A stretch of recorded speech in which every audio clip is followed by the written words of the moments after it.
damn, your voice sounds sexy. You sexy man, you. You're sexy and you got a nice butt. Yo. This will never be on the radio. Cagno Radio. Start now. Episode 60 of Cagno Radio begins now. My name is Cagno. This is Joe. We want to thank everybody for listening. Honestly, I cannot thank you enough for the number of people who tune in every week on Cagno Radio or on CalCagnoRadio.com or on Instagram. No, wait, where do you find this podcast? I'm like the worst right now. Game Boy. Who go on iPod Touch. Right. Who go on Facebook. No, you find it on iTunes, you find it on Google Play, you find it on SoundCloud, and you find it on Cagno Radio. So thank you, everybody, for listening. Every week, we do appreciate you. This week's just the two of us. Last week, it was the three of us. We had me, Joe, and Jillian was here last week. You should have said Joe, Jillian, and myself. I should put you in the driver's seat. Well, I mean, or you could have said Jillian, Joe, and myself. Who did I say? Me first? You said me first. And the Gimme Gimmies. Yes. Me first, the Gimme Gimmies. Okay, so best bands. I will say one thing, though. We did get a lot of email about last week's episode, and I want to let people behind the curtain a little bit, let you see the wizard. Last week, Jillian was here. It was a good time. We had fun and whatever. Obviously, it was a little different because Jillian and Joe don't really know each other as well as I know Jillian as well as I know Joe. So there's always that kind of weirdness. Now, three different people have asked me about this. They all thought that we let her off the hook a little bit when it came to that Florida guy. Yeah, I had a couple guys that I know that listen to the show. They had questioned me about it too. They thought the exact same thing. Here's the thing, and I wrote back to someone on Twitter, and I stand by this statement. Had you seen the look on her face when we kept going with asking her about the guy that had driven up from Florida, that had stayed with her, that had lost the keys, and then he found the keys, and then there was sort of some question marks about why she let him stay and what happened during that stay? Yeah. She didn't give us the high sign to stop talking about it, but the look on her face said, stop talking about it. Yeah, it was like if you were a parent seeing a kid or your child or somebody get bullied and Yes. the look on their face. That's a great way to say it. That you would say like, okay, enough is enough. Like you would tell somebody else, hey, I think we're done here. Yeah. That's the look we got from her. And so being grown adults, right, we took those cues and said, okay, well, we don't want to have this girl crying in the basement. That's not fun. Well, yeah, fun podcasting. it went from funny to like you could tell the look on her face was like, can you guys stop? She never brought it up again. And you know what? If she hears this, I stand by this. She's my friend. She's someone you now know. We both realized it was time to stop the conversation about that. So anybody out there was like, you guys let her off the hook. Yeah, we did. On purpose. Yeah, we did. Because it didn't seem like it was somewhere that she wanted to go. And as I've said 1,000 times before, whether it's Cal & Company, whether it's on DVD, whether it's here, I don't want to make people who are guests, in this case, Jillian's a guest because she hasn't been on a long time, feel uncomfortable. For sure. This is not the time to... No, like if it's your boy... Like you can break your boy's balls anytime. You can take like if you had like if I was a guest on the show and you had me in tears over because you were just lambasting me about my divorce and how horrible that was and had me in absolute tears and I just shell of a man. Yeah, and you just kept twisting that knife. And I'm like, why'd you tell everybody what happened? Right. Why'd you tell everybody what happened? Right. Like we can all come back and laugh at that because we're boys. But I don't know Jillian from, I would say Adam, but let's say Eve. Yeah. I don't know her from Eve. So well, here's the thing. I wasn't going to keep pressing the buttons. I know her. I knew when the line had been crossed. The look on her face when she went into the whole bit about that he gave her the rose from Beauty and the Beast. I realized she was quickly deflecting it. So I just said, okay, you know what, we're going to be done with that. Yeah. So either way, I appreciate her being on, but that's the backstory on exactly what happened last week. Nobody's mad at anybody. Don't worry about that. I don't really think we took it too far, but I think anyone who thinks that we didn't take it far enough, there's your answer why. Yeah. Speaking of things that I've done that have pushed it too far, I want to know if I've done something wrong. Okay. All right. These are always good. Yeah. All right. So Des Linden, do you know that name? Yes. Been in the news lately. The chocolatier out of Pittsburgh. Do you know who that No, I have no clue. No clue. Wait, are you, I'm trying to think of who's a chocolatier. The chocolatier. Who's the lady in downtown Royal Oak? Not Lady Gail's Godiva. Chocolate. Gail. She's Lady a chocolate. Godiva. Yeah. Wait, is she's a Gail's chocolatier. Chocolate still around? They're closing this year. Dude, they've been around since like when I was in high school. It's like 20-something years. Yeah, they either just closed or they're closing soon. Yeah. Rest in peace, Gail's Chocolate. I was always a big fan. Yeah, she's closing up shop. I haven't been there in 20 years. That's because why. Well, no, I don't live there, but it is funny how many times we say to my wife and I will be like, "Oh my god, I can't believe that place is closing," and then you're like, "When was the last time you were there?" Right. Like I heard on the radio they were doing like, "Hey everybody, call on in. What's the best sandwich place in Greater Detroit area?" And someone called in and goes, "You know what? The place is awesome. They serve the best food. Blah blah blah blah blah. Sandwiches are amazing. Is the Onion Roll Deli on Woodward?" This place been out of business for 10 years. Exactly. I'm thinking, bro, when was the last time you went there? So I hear this guy on the radio, and they're like, "Oh, the Onion Roll Deli. I've never heard of it." They're like, "Yeah, it's in Royal Oak, just north of, just north of 11 Mile." Wait, is this Dave and Chuck? Just be honest. No. This Okay. was 97.1. Okay. And and they're going on as I'm passing it, and it's Owl. You know, that now- new like hipster restaurant. Yeah, it's like hipster, like Mexican. It's like, can we have, it's like, I want a sandwich. Can I have roast beef? They're like, nope, but you can have pork belly. Right. You're like, what is that? You can have pork belly pasta because it's like fusion. I don't know what it is. Wait, so the guy called it with onion rolls? Yeah, he was like, "Yeah, my dad and I used to go to that place growing up, and it's great, and this and that, and the owner and blah." He just like went on, and he was like the Onion Roll Deli in Royal Oak, and Gator. It was the Gator Anderson and Scott Karsh. Yeah, and they're like, "Oh, we've never heard of that." and Scott Anderson, I believe, like lives in Berkeley from like listening to him talk. just piecing it together. Yeah. So I'm like, well, he kind of knows the area, and he's like, I don't know that place. Did someone, I hope, jump in, a producer, and be like, that place isn't even in business? Yes. So like after they talked about, like 5 minutes go by, and then like their ticket text comes in, and they're like, "We're getting ticket text saying that the Onion Roll Deli," and mind you, I was one of them that texted. Oh, you did? Were you like, dude, that doesn't even exist anymore? Exactly. That's exactly what I put. I said the place doesn't even exist anymore. It shut down a decade ago. I just love though that this guy was like, "Well, my time to shine. Let me hit those. Exactly. Let me hit him up on the ticket. 97.1. Exactly. Let me go ahead. Okay, cool. I'll stay on hold for 4 minutes to talk about the Onion Roll Deli that I haven't been to. Like, and it's like, and he's calling in about the greatest sandwich shop. Well, if the sandwich wasn't good enough for you to get it in the last decade, it's probably not the best. Like, what a dolt. He just wanted to get on the radio. Yeah, he did. So Des Linden is a Des Linden. Des Linden is an American runner who just won the Boston Marathon last week. Male or female? Female. Okay. She's from Rochester. Well, they're listing her on like the national news as from Charlevoix, but she lived in Rochester. Okay. So she finished 5th, I think, in the Boston Marathon a couple of years ago. I met her through Jay Hudd, who was a big runner when he worked for 80 on X. And so he hooked us up. And she actually lived in Rochester. I met her husband. He seemed nice. I saw her at Somerset. Like, we are not... She gave you an old pair of shoes. No. We are not friends by any means. But I have her cell phone number. Okay. So she won the Boston Marathon. Let's call her right now. Well, that's where this is going. Oh, okay. So for the first time in 33 years, a woman has won the Boston Marathon. And I have her cell phone number. And I sent her a text to say congratulations. Is that creepy? No, I think I would do it. Now, I will say, I did preface it with, this is Cal Cagno. I used to work at 89X. You came on my show. That's how I have your cell phone absolutely. number. No, I think said, that's by no means am I fantastic. trying to, like, be weird. I just wanted to say congratulations and say how proud you should be of yourself. And I wanna hold you. Furthermore, I follow you on I wanna Instagram rub and your you're feet. stupid. Yeah, you're so stupid, and I want to rub your feet. I feel like you could use somebody to rub your feet.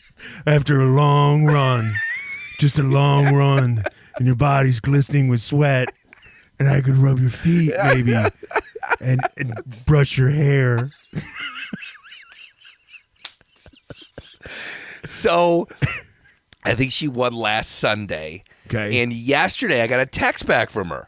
Really? Yeah, and it just said, "Thanks, Cal. I really appreciate it." And the other thing that she did, which I didn't know you could do, she liked what I said. Like, so in the text, I guess if you have an iPhone to iPhone, it said, Des Linden liked, and then it had my whole comment. So, like, she liked the comment of what I said on a text, and then wrote back, "Thanks, Cal. Really appreciate it." Let's go running sometime. No, she didn't say anything more like that. Now, I want to ask you, I'm going to take the cloak off Joe for a second. Joe used to be in a successful... I'm wearing a cloak. Yeah, exactly. I'm actually wearing one. An invisibility cloak, like the one from Harry Potter. Right, and I have the lightning bolt on my forehead. We can joke about it all we want, but there's some grown-ass man at Universal Studios that just wore something. He was like, I'm going to Universal Studios? No, but he's wearing it in... Isn't that where they have the Hogwarts? Yeah, but you know darn well there's someone LARPing at Star Park in Royal Oak, probably as we speak, wearing a cloak. Saturday morning. What am I looking for? Invisibility? No. Invisibility? Invisibility. I wasn't saying that for a fact. I really didn't know what to say. Saturday mornings in Royal Oak. If you drive by Star Park, there's a group of about 10 people out there LARPing. Are they fighting? Pretending to fight? Yeah. They're like dressed as wizards. They have all these costumes and they're out there just beating the tar out of each other. But they're not hurting anyone else. No, they're not hurting anybody. And that's their thing. And that's what's, I think it's awesome that the world goes round like that. And I could sit there and I think that's cool. Yeah. I could sit there and laugh at them and make jokes, you know what I mean? But I'm doing it in a way that it's like it's so awesome that they're comfortable doing that. Yeah. Okay. So at Star Park, what do the frisbee golf guys say when they're doing that? Are they like, "Can you?" They don't do it. They do it like on the baseball diamond. I was gonna say because Star Park's known it's kind of a known hangout for the frisbee golfers. Yeah. I went frisbee golfing one time with me. I did go with you. Yes, it was the only time I went. Yeah, we went together. Yeah, but I didn't know that it was such a weed thing. Actually, I'll tell you this. I think you're mistaken because I've been frisbee golfing about 3 times. Okay. All 3 times was with you. So we've been 3 times. Maybe you were smoking weed. Yeah, maybe I was smoking Chiba. I used to call it that on the air, and people would call in and drinking beers, smoking weed, drinking beers. Everyone would be like, "You can't call it Chiba, man. You might as well call it grass. You sound so out of touch."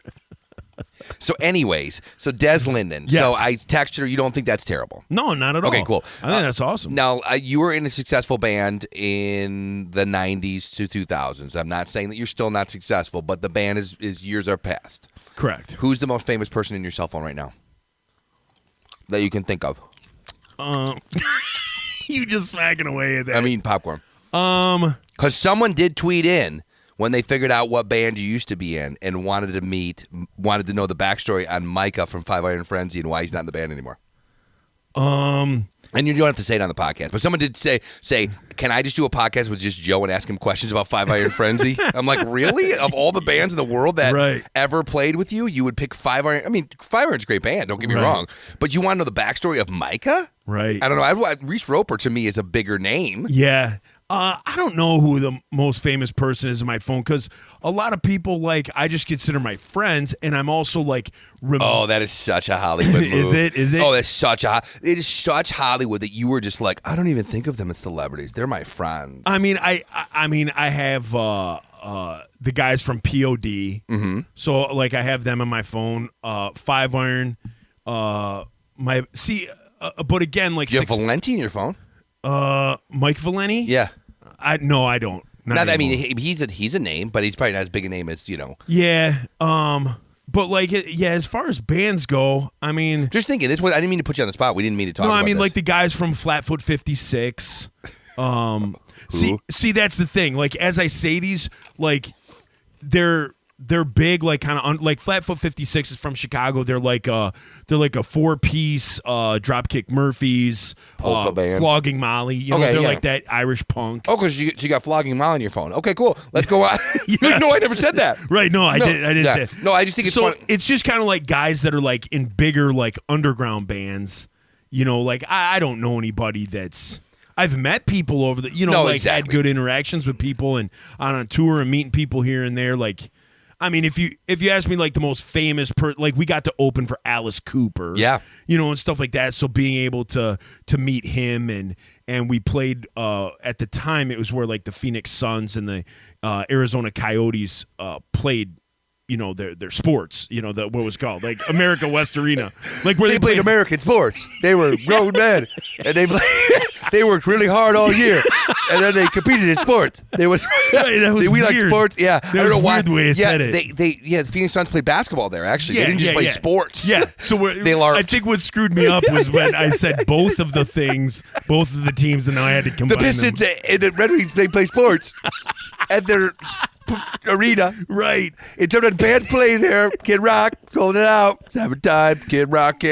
Right. But when we played there, like, so we were opening for like Alice Cooper, that type of deal. Like a lot of the guys on those sports teams showed up, and, they'd so watch like, the show. then it's like meeting those guys and one of the coolest things is I'm a big hockey fan, so Hall of Famer Mike Gartner, like before he retired, like he was there, and I was like kicking it with him the whole time. Or is he the Rod Gardenhire? Yeah, isn't he the coach? Tigers manager? Yeah. So yeah, just like, but like a guy that I've been talking to, chit chatting with a lot lately is this guy Ethan Luck, who's been in many bands. A great band from back in the day that he was in. It was called the Dingies. He's been in Demon Hunter, and as of like late, he's the road tech, guitar tech, drum tech for Smash Mouth for Kings of Leon. Yeah, somebody once I knew that. Do you have Owl City's phone number? Do I have who? Owl City? No. Oh, okay. No. See, I'm trying to think the biggest name I have on my phone. Like, so I have Tomo from 30 Seconds to Mars, who I actually do text with from time to time. I have John from Switchfoot, who we both know, and I will text with. Why are we going through this? Doesn't it sound douchebaggy? No, I don't think so. I was just thinking about people. I was saying people that I have in my phone that I would never text though, because that's the thing. I have a producer from the Family Guy that I would never text, but I have his phone number. It goes back to Des Linden. Is it weird to text somebody who you have in your phone? Obviously, she gave me your phone number. It's not like I stole it. Yeah, but it's funny how you can have somebody in your phone and then not want to use it. The thing that always killed me was like you. I remember back in the day, you were working for 89X. Again, I'm a big hockey fan. And you were friends with Boyd Devereaux, Sean Avery. Mm-hmm. I had his phone number for a long time. What's his name? Ryan Miller. And the goalie. And you didn't even know who he was. Yeah. And I'm like, this is like fantastic. He was a rookie that year. No, he was in college. So the Ryan Miller story. So Ryan Miller, who everybody knows, he plays. I don't even know who he plays for right now. Is he still play? I think he's retired. If not, he was like all I know is backup guy. He was a big deal at Michigan State. Then he went on to be in the Olympics. Like he was the goalie in the Olympics the year that Canada went to took Buffalo. Yeah, I mean he was an amazing player. But yeah, so he was in college and we had done a birthday bash and it was the Limp Bizkit birthday bash. So Sean Avery was there, the guy that turned out to be the guy that everyone hated, which I was cool with him. And Boyd Devereaux, who played for the Red Wings, who was up and comer. And both those guys were there and they were like, hey, this guy named Ryan Miller, he plays at. Oh, it's Our Lady Peace who was playing. And he said he wants to come backstage and meet the band. So Ryan Miller's like, Cal, please. Like, I will do anything. Like, I'm going to get drafted in a couple weeks. Like, I'll give you tickets to the games. Whatever you want, just let me meet Our Lady Peace. And I remember being like, whatever, bro. Who is this guy? And here we are in your basement. And then his brother. You were like, who are you? I hitched my wagon to Boyd Devereaux instead. Right. Think about that. Right. I hitched my wagon to Sean Avery, who ended up being like the guy that ended up. Well, here's what always impressed me was, Boyd Devereaux was, if he wasn't a number one overall pick, like Boyd Devereaux. Great dude, though. Boyd Devereaux was like a top 5 pick for the Edmonton Oilers. He got hurt, concussion, and that kind of, that like ruined his career. And so they thought he was done with concussions. We got back. But much like a Hulk Hogan who got to the mat, you lift the hand up the third time and he says no. So the Red Wings were like, well, this guy didn't perform in Edmonton. They've given up on him. So the Red Wings signed him, and he did good enough to be on the team here. Oh, is that how we got him? Yeah, that's how we got him. Now, Sean Avery, we got him just because we drafted him, and Sean Avery, I think, is a great player. I just recently read his book. I think he's a great player.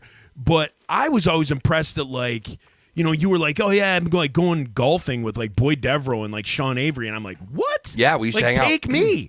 And then he got traded to L.A., and the thing that always impressed me is, like, he's, like, still calling you. Yeah, like, he would still call me. It was crazy. You were like, oh, hey, I'd be on the, chit-chat with you, and you're like, oh, Sean Avery's calling me. Let me real quick take this. And I'm like, dude, that's awesome. It was crazy. So Sean Avery was one of those guys who he was young and liked the radio station and liked to go to shows. So he'd always be like, and didn't really know anybody here. So he lived with Brett Hull when Brett Hull played for us. Yeah. And so he lived in his basement and would like look for things to do. He almost came to Thanksgiving at my house one time because he was like, I don't have anywhere to go. Like, you want to come over? He's like, maybe I will. And like, so this guy, he gave me his Stanley Cup tickets. I got to go to the Stanley Cup Finals year that they won it with Sean Avery's tickets. He didn't make the team. He wasn't on the team. He just sat in the upstairs or whatever. But yeah, like after the game, I went, walked downstairs and like went in the locker room and saw Sean Avery. Went to John Mayer and sat next to him, hung out with him and this girl he was dating, and he knows my wife Wendy. It was really weird. He was like the most normal dude. Then he moved to LA and he was like you said, he would still call me from time to time and be like, "Hey, I'm in a bar in Santa Monica. What are you doing?" I'd be like, "Nothing. What are you doing?" And then he started dating Rachel Hunter. Remember, he started dating her. Yeah. And then he got a job at as an intern or something at Vogue or something. That was later in his career, yeah. Yeah, but we had lost touch. When he was in New York. We had lost touch, whatever. But, like, there was never a falling out or anything. He was always a good guy to me. Yeah. Like, I don't know why he took such a shine to me, but he did. I know you think this is douchey, but I think this is... No, well, I'll kind of change a little bit. Have you, speaking, this is what reminded me of it. When he went to New York, when Avery went to New York... In the off season, he was an intern, like you said, at Vogue. Yeah, was it Vogue, right? Yeah. And so he grew up, because I just read his book, like the quick bio on him. Is, he grew up small town in Canada, hockey player, gets drafted by the Red Wings. Just, he doesn't, he wears cargo shorts and T-shirts every day, moves to L.A., gets in with the L.A. crowd, and suddenly, like, realizes there's more to life than hockey. And he starts seeing art and fashion, and most specifically, fashion as art. And so as he's in LA, he's not mixing with like the hockey guys. He's mixing with artists and people that are like opening his mind up to things and introducing him to stuff. So then he goes to New York, and once he hits New York, he hockey kind of went by the wayside. Which it was going to do anyways. For any athlete, you only have a certain shelf life, and then it's over. So he really gets into fashion and stuff like that. And it's funny that you say that, because this week, have you ever had something where just out of the blue you say something and it, like, someone thinks because you said something at the right time, they think you're in the know. And the reason I say this is because I'm at work. Okay, for the record, Joe is not in the know on anything. No. I'm at work. This dude who walks by me, this kid, this younger guy that I work with, walks by me, and he's in a suit. He's in like a real nice suit, and he walks by me. And I go, this is honest to God story. This happened yesterday. So I go, "Oh, hey, what's up, Ryan Seacrest?" Because he's in a suit. Oh, and he's got the Ryan Seacrest so collection. He goes, "Are you kidding me?" And I go, "Why? What's wrong with that, Ryan Seacrest?" Oh, no. And all I'm doing is saying this in the sense that you're wearing a suit. And Ryan Seacrest wears suits. And Ryan Seacrest wears suits. That is the only connection I'm making. He unbuttons his suit, opens it up, and like on the inside, he's wearing a Ryan Seacrest suit. Like, what are the chances? So I capitalize on that, seize the opportunity to be like, "Bro, I'm all about fashion." I go, "I can tell you who makes suits and who makes dresses." And he's like, "Are you serious?" I was like, "Yeah, dude. I'm like, not everything I deal with is here at work." I was like, "I do have a life full outside." Of crap. Yeah, dude. I kept this going, and we had a 3-minute conversation where he's trying to tell me that like he wishes he knew more about fashion. You're like, "Let me train you." Yeah, and he thinks that I know, learner. like, because of a certain line in the hip of the dress, that's a Vera Wang. Yeah. Dude, I didn't know nothing. I guessed. I just said a name, and it happened to be on the inside of his jacket. That looks couture. Is it couture? Which I just recently That looks Banana Republic. Yeah, did you know couture means that it's like made just for you? Oh, really? I think. I thought that was tailored. Oh, I don't know. Taylor Swift. It was Taylor Swift. Taylor Swift has a whole line of clothes? Because we could probably get into that. I'd like to study that. I'd study it for sure. For sure.